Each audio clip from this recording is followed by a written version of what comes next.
বন্ধুরা, আজকের ভিডিওটি আমি বলতে চলেছি একটি মাইথোলজিক্যাল পার্ট। সেটি হলো বিষ্ণুর দশম অবতার। শুধু পুরাণ নয়, মানব সভ্যতার বিবর্তনের সম্পূর্ণ কাহিনী।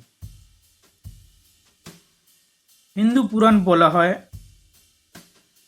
যেখানেই ধর্ম ক্ষয়প্রাপ্ত হয়, অধর্ম বাড়ে, তখনই বিষ্ণু অবতার জন্ম নেন।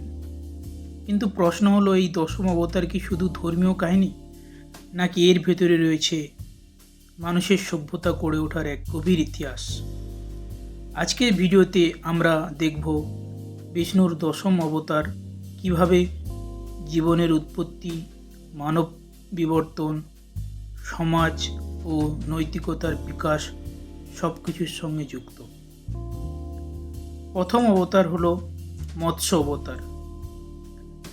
পুরাণে বলা হয়, মহাপ্লাবনের সময় বিষ্ণু মাছের রূপ নেয় এবং মানুষকে রক্ষা করে। এর গভীর অর্থ হলো জীবনের উৎপত্তি জলে। বিজ্ঞানও বলে প্রথম প্রাণের জন্ম জলেই। মৎস্য অবতার ইকুয়াল টু জীবনের সূচনা। ধর্ম ও বিজ্ঞান এখানে আশ্চর্যভাবে মিলেছে। দ্বিতীয় অবতার কূর্ম অবতার, স্থিতিশীলতার প্রতীক। সমুদ্র মন্থনের সময় মন্দরাচল পাহাড়কে স্থির রাখতে বিষ্ণু কচ্ছপ রূপ নেন। প্রতীকী অর্থ জল থেকে স্থলের অভিযোজন, জীবনের স্থায়িত্ব, ধৈর্য ও ভারসাম্য। সভ্যতার টিকাতে গেলে স্থিতিশীলতা দরকার। তৃতীয় অবতার বরাহ অবতার, প্রকৃতির সঙ্গে লড়াই। বরাহ অবতার পৃথিবীকে উদ্ধার করে জলের ভিতর থেকে। অর্থ স্থলজ জীবনের উত্থান, মানুষ ও প্রকৃতির সংগ্রাম, কৃষিভিত্তিক সমাজের সূচনা। 4 নম্বর অবতার নৃসিংহ অবতার, প্রাণী থেকে মানুষ, অর্ধেক অর্ধেক পশু।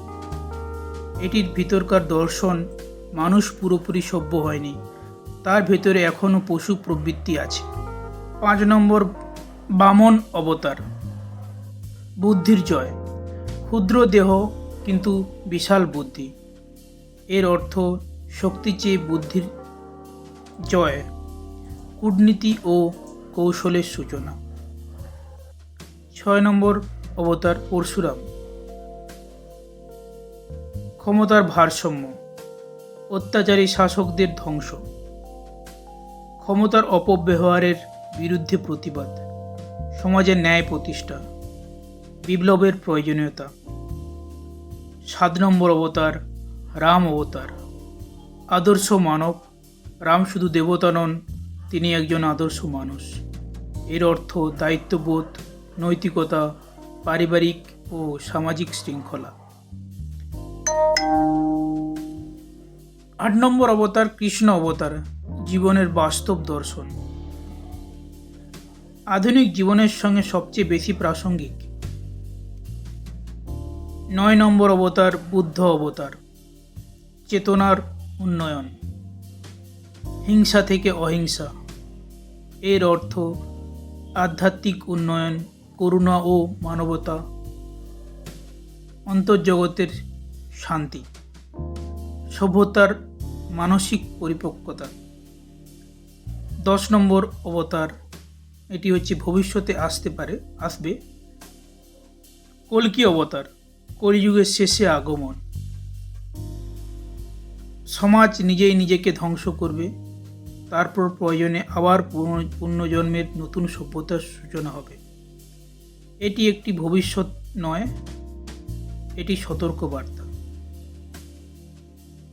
তো আমি এটার উপসংহারে বলতে চাই, বিষ্ণুর দশম অবতার শুধু ধর্মীয় গল্প নয়, মানব সভ্যতার টাইমলাইন, নৈতিক ও দার্শনিক পথনির্দেশ।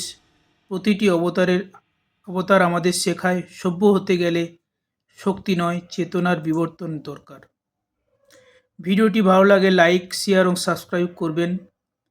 কমেন্টে লিখুন দশম অবতারের কোন অংশ আপনাকে সবচেয়ে ভাবিয়েছে।